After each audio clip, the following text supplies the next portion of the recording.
for the Steelers, and the first big splash came when they traded for DK Metcalf from the Seahawks. Since entering the league in 2019, Metcalf has 48 touchdown catches, which are fifth most in that span. Then, of course, we remember when they signed Aaron Rodgers after a long offseason saga. Rodgers has not played up to his MVP standards recently, but the Steelers hope he can snap their 6-game playoff losing streak. And yesterday, the moves kept coming. Pittsburgh trading for Jalen Ramsey and Jonnu Smith from the Dolphins, sending back Minkah Fitzpatrick in the process. Ramsey is 30 and is signed through 2028. And so we got some new faces here this morning. Damian Woody and EJ Manuel here with us. I almost said in the building, but he's not actually in the building, EJ Manuel. But nonetheless, Damian is. And so, Damian, when we look at what the Steelers have done so far, can we consider them Super Bowl contenders at this point? No. Listen, all these moves that the Pittsburgh Steelers made, I would have been more impressive if it was 2022. We're in 2025. A lot of these guys are older guys. They're name brand guys, but they're older guys. I mean, we're going to see here, we're depending on Aaron Rodgers, who's 41. You know, Cam Hayward, who's 36. TJ Watt, wrong side of 30. Jalen Ramsey, wrong side of 30. Big names again, but we're depending on these guys at critical positions to last a full 17-game slate and ultimately try to win a Super Bowl. I've seen this before with the Philadelphia Eagles. Remember back in the day, the Dream Team, all that stuff that happened back in the day. I've seen this script before. It is hard to rely on older veterans to go out there for the long haul to win a Super Bowl. I'm not sold on it. It's tough when you're in a division that has young cats like Joe Burrow and Lamar Jackson that you got to go up against, right, EJ? And so when you look at what the Steelers have done in their offseason so far, where would you put them in terms of Super Bowl contenders? Well, look, I think they're a Super Bowl contender, and I would say to Woody, AJ nothing but a number, right? I mean, You look at some of these guys they brought in. You're talking about players who have done it at the highest level, who have won Super Bowls. And whenever I think about Mike Tomlin, I think about the Pittsburgh Steelers guys, I think about culture. And I think that's going to be the big thing for Mike T in this season in 2025. He's going to try to reinvent the culture there, which, again, you bring guys who have won at the highest level. And I look at the Jalen Ramsey trade, makes a lot of sense. The receiving cores within that division at Cincinnati and Baltimore, even in Cleveland, you got to have a third corner. And not necessarily that he's going to be the third corner, but he can play corner outside. He can play nickel. He can play safety. Just keep him on the football field because Jalen Ramsey is going to make your defense much better. And the other part with Jonnu Smith coming from the Miami Dolphins, he was with Arthur Smith at Tennessee, had a lot of success there. And also Aaron Rodgers throughout his career, when he's in 12 personnel, 1 running back, 2 tight ends, 2 receivers, he has a ton of success. And what that also does is shores up the protection for Aaron Rodgers. So I think these moves are really sound. I think they're smart. Of course, you got to still re-sign TJ Watt, make sure he's back in a cornerstone piece to your defense. But ultimately, I do think as long as they can stay healthy, this is without a doubt a team that can win a Super Bowl. I'm sorry, I think I blacked out when I heard the phrase Super Bowl. I'm worried about this team being a contender for the playoffs. Like, I'm not sure that they're even going to, like, when you're looking at a team that's the 3rd best team in a division, how often do we talk about them as Super Bowl contenders? And the cornerstone of what the Steelers are doing, you talk about the Steelers culture.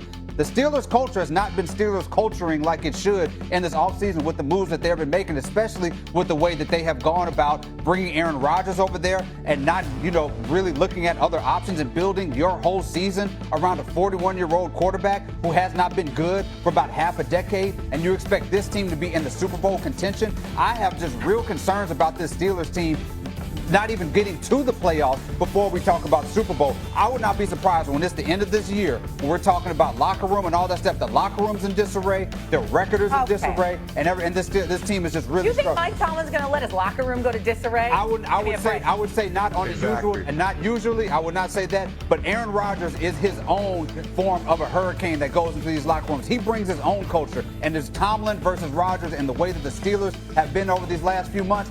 There's real concerns about what's going on there. EJ, go ahead. What you guys say?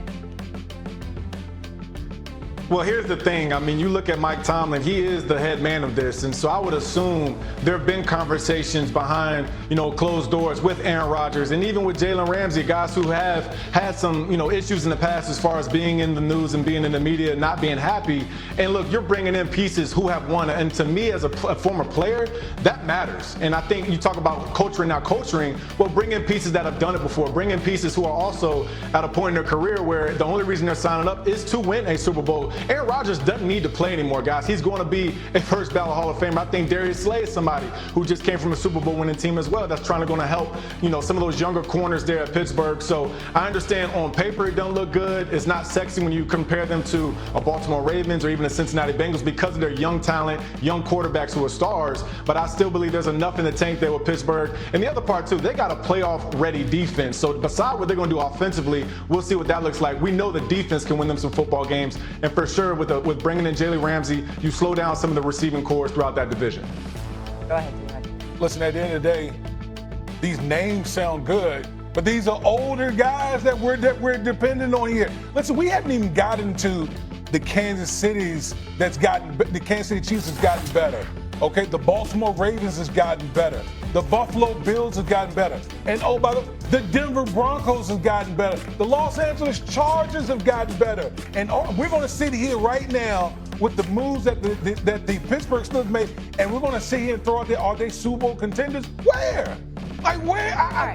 They're not even on the tier of the first three teams that I just mentioned. Okay. They're closer to a higher draft pick than they are to a Super Bowl. Oh, okay.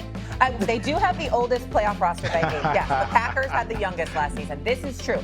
But let's not pretend like the rest of the AFC North doesn't have issues as well. The Bengals have no idea what their defense is going to look like until they lock up Trey Hendrickson. The Browns, all sorts of issues. They have no idea who their quarterback's going to be going forward. And then when you look at the Ravens, who have been very good consistently year after year in the regular season, they have issues every year when it comes to the postseason. So I wouldn't count out the Steelers because of age or culture or all these other things until we actually get there. I don't know. Mike Tomlin still has a way with his magic to figure things out when it matters most. Oh, okay. The same Mike Tomlin and Pittsburgh Steelers have won a playoff game since 2016. Yeah, it's been a minute since they won a playoff game. Maybe that's what we should be talking about. He's going to have to be Houdini, Magic Johnson, Gandalf, every sort of magic he's going to have to do to make some magic out of this team. All right, let's stay in the NFL because yesterday Adam Schefter tweeted out the following here. In recent weeks, multiple teams have been discussing whether they can trade for Steelers standout T.J. Watt, who skipped the team's most recent minicamp. Pittsburgh has not shown any willingness to deal Watt so far, but he's unhappy with his contractual situation,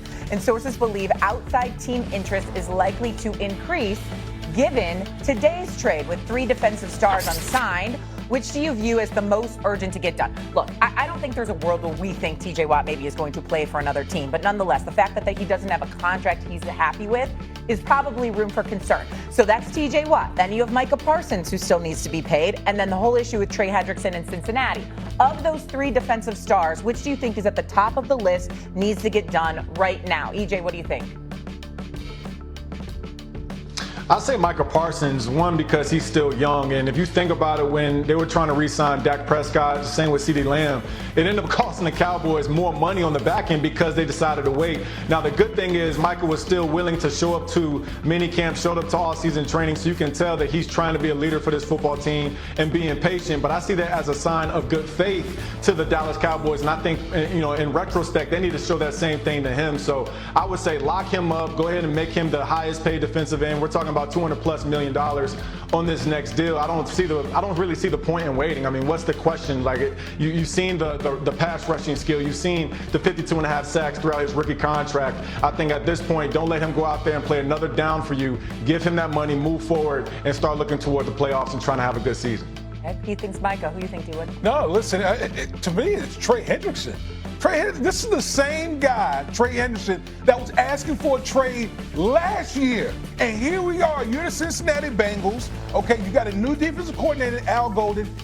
There is no one else. He led the league in sacks last year. Like the past 2 years, like this dude has got 35 sacks in the last 2 years.